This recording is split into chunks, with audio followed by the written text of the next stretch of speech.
sidoo kabacdi markaa u tagnay oo qaliinka ka soo baxay oo xaaladda oo kale ay tahay baa waxaan nidhi waxa loo baahan yahay dhar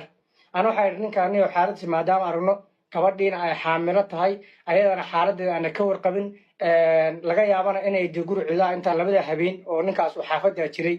guriga habeenku aniga soo wacay iyo habeen labaadka habeen saddexaadkii weeye markaan uu qaliinka galay labada habeenba uu ka maqnaayay habeen saddexaadkii uu ka maqnaya markaas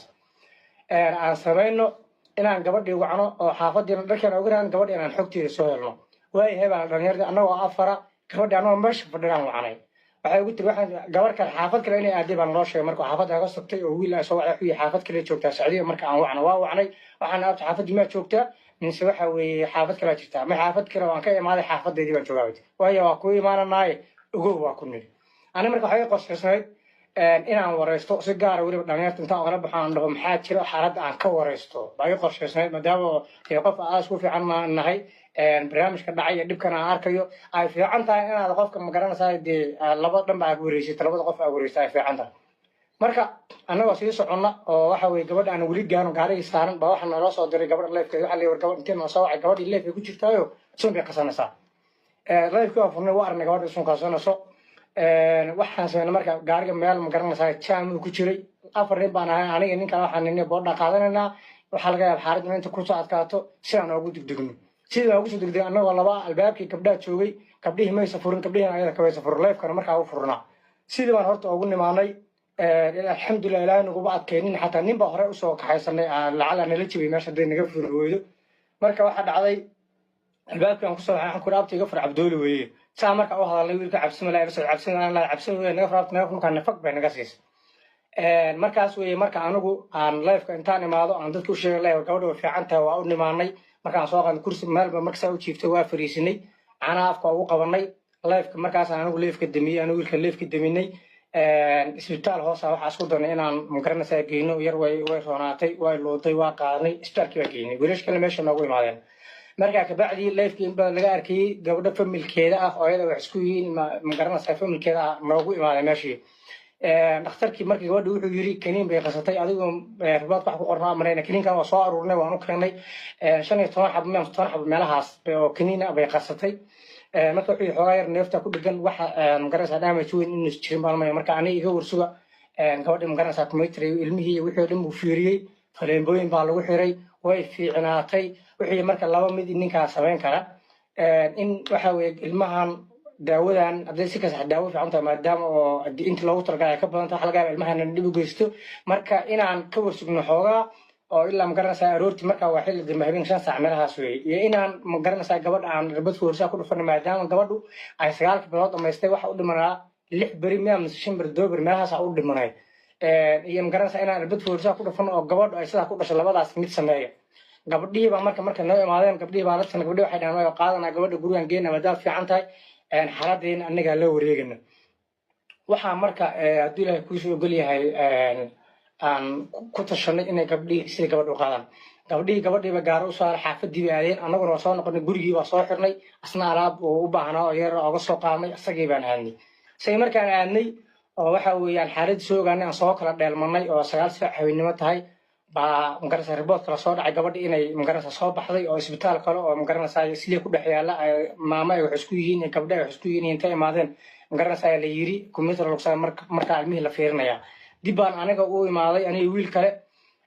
waa u nimaanay waxay irbadii foorsaa lagu dhufanayaa baa la yiri ilmahana gabadha waa in laga dhaliyaa oo magaranaysaa dila ku soo maadaama shankiis uu dhamaysto wax dhib ku iimaanin gabadha ilmaha laga dhaliyaa waayahay baan yiri maadaama wiilkii hurdo odayaashina ay maqan yihiin asagana wax ka warqabo meesha uu ku xirnaa xilli dambana ay tahay oo magaranaysaa xilliga wasaarta waliba way ka sii magaranaysaa 3 habeenimo waliba way dhaaftaa amanayaan halkaas ku dhuftaan ku niri malahan annaguna waa joogaynaa meesha habeen ku dhafarnay waagi markuu bariyay baatii labaad lagu dhuftay oo magaranaysaa maxaa la kawso misfuulisooy marka ay xoogaa magaranaysaa gabadha wanaala shaqaysanaysaa waa caadi laakiin waxaa laga baqayaa in ilmihii sunta ay wax uga gudbaan waxa aroortii markay taaba anigu ka tagay aniga wiilkiiba waxaan niri odayaashii baan raadinaynaa xoogaan oo soo indhagudsananaa barsiijo gabdhihii familka ahaa oo magaranaysaa familkeeda gabadha la joogay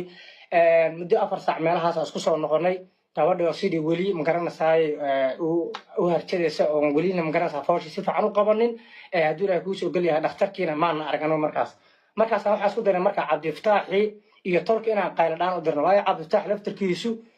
hadduu ilaahay kuusoo ogol yahay wax ogaa asaga ma lahan gabdhaha walaaliha meesha tegey cid ay magaranaysaay ogeyd ma lahan marka waxaa dhacday marka adigu odayaashii baan raadinay cabdifitaax waxaan ku noo odayaasha lambarradooda iyo wixii baa isku xirxirnay odayaashii dhan baan isku wada keenay xagga familka wiilashii ka socday walaalaheed iyo dadka waa is aragnay adigu alxamdulilah shaloo dhan hawshii baa ku jirnay xalay gabadhii magaranaysaa waxay noqotay mar 4 saac weyn oo dhakhtarku wuxuu nagu yiri mar hal saac wuxuu nagu yiri waxaan sugaynaa ilaa 4 saac gabadhaasu haddii foosha si fiican u qaban weydo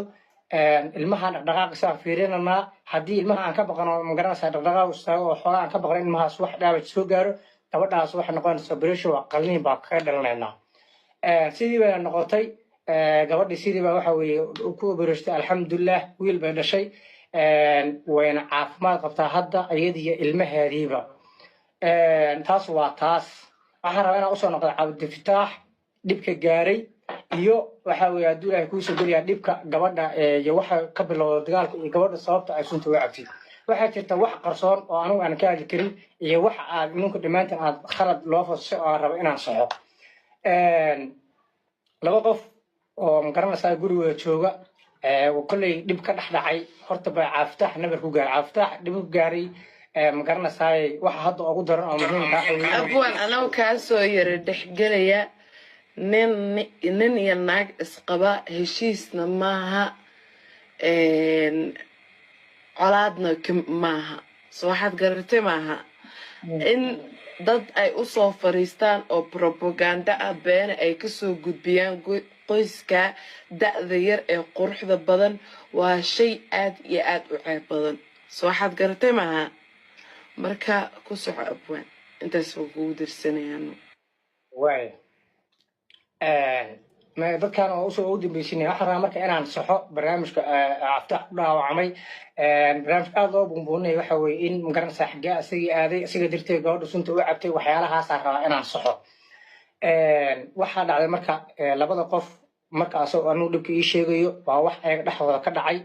nabar oo ay kusoo tuurtay oo gacanta ka jibi ha noqdo adigu waa wax ayaga dhexdooda ka dhacay sabab ay isku dagaaleen iyo sabab waxaa isku imaatana muhiim ah inaad ogaataan haddii ayagu idin sheegaya waa meesheeda laakiin waxaa dhacday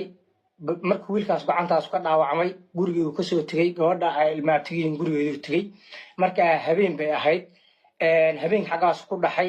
habeenkii isbay sawicin intaanu xogta hayo habeen labaadkii oo asaga waxa weye xanuunsan yahay oo waxa weye biriir subax raba in isbitaalka loo qaado oo waxay gacantii wixii la ogaado bay saacadee waxay isku dayday inay cabdifitaax raadiso cabdifitaax way soo raadisay hadduu ilaahay kuusoo geliya gabdho baa gacanta ku hayay cabdifitaaxna asaguu xanuunsanaa gabdho oo wax isku yihiin baa gacanta ku hayay waana dareemi kartaa gabar ayada waxa weye hadduu ilaahay kuusoo walaalkeed oo xanuunsan ag yaallo oo waxa weeye wax ilaahay abuurtay oo tol iyo wax ka warqaba iyo meel ay u kaxaysa midna aan garanayna xaaladeeda dhammaantiin waa wada dareemi kartaan adigu gabdhihii kole way wada hadleen si fiicanna saacad oo labays hadlasaan jeclahay wiilka waa dishay maxaa ka rabtaa adigu waxa magaranaysa xoogaa way saf dhaafeen asagana teleefanadiisii way xirnaayeen oo taas anaaba ogba teleefanadiisii way xirnaayeen waxaa dhacday markii sacdiya dad kale ay wacday dhalinyaro bay wacday wiilka asaga adeerkii bay wacday safar buu kasoo socday siduu noo sheegay wuxuu aan la hadlay wuxuu yidhi safar baan ka socdaabti markaan insha allah imaado baan asagana wici xaaladana waa gelaynaa wiilal kalena way wacday waxaa tahay cabdifitaax iyo xaaladdiisaan raba inaan ogaado xaaladdaas marka laba habeen bay sacdiya raadinaysay dabcan markii ay weyday oo cabdifitaax waxa weye isbitaalka uu galay oo wax magaranaysa ka hoos qaaday arrinta ay weyday oo wax ma la socotay ay weyday guriga ay cidlo ku noqotay baa horta waxaa imaatay fikir meesha imaatay marka waxaa dhacday cabdifitaax teleefanadiis marka ay gabdhaha qaadeen asagana uu qalliinkii galay ayadan wax la hadlay ay weyday bay waxay samaysay gabadhu way fikirtay wax ma garanaysaa dee ay la sheekaysan weyday waana qof xaamilo oo 9 bilooda dabcan waan garan karnaa dumarka 9 biloodka xaaladooda siday yihiin inta ay ku fikiri karaan inta ay wax maartay ay sixi karaan aad baan u garanaynaa dhammaanteen marka ka bacda horta waxay imaatay gabadhu inay kiniinka qasato ama sunta cabto sunta ay ma garanaysaa sababta u cabtayna waa sabab ayadu ay ma garanaysaa keenay oo ahayd inay ayadu dee markii stresska ay waxa ay imaatay wiilkii ay weyday ayadoo ma garanaysaa dee ama in dee sunta laisku imaado oo wiilka loo geeyo ha noqoto ama in ma garanaysaa ay dee barnaamijyo badan adiga marka sababtaas horta sunta gabadha u cabtay cabdifitaax nin hadli kara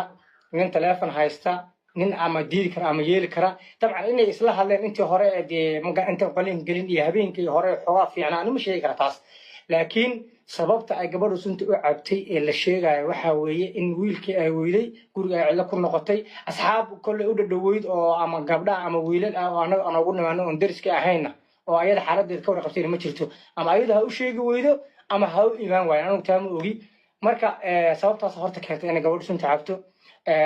asagana dhaawiciisii iyo gabdhihii u tegay iyo famil la-aantii asaga xataa labada geesba wax famil oo ka warqabay ma lahan dadka ugu soo horeeyey oo dhalinyarta oo ka warqabay annaga ahaayeen marka barnaamijku sidaasuu u dhacay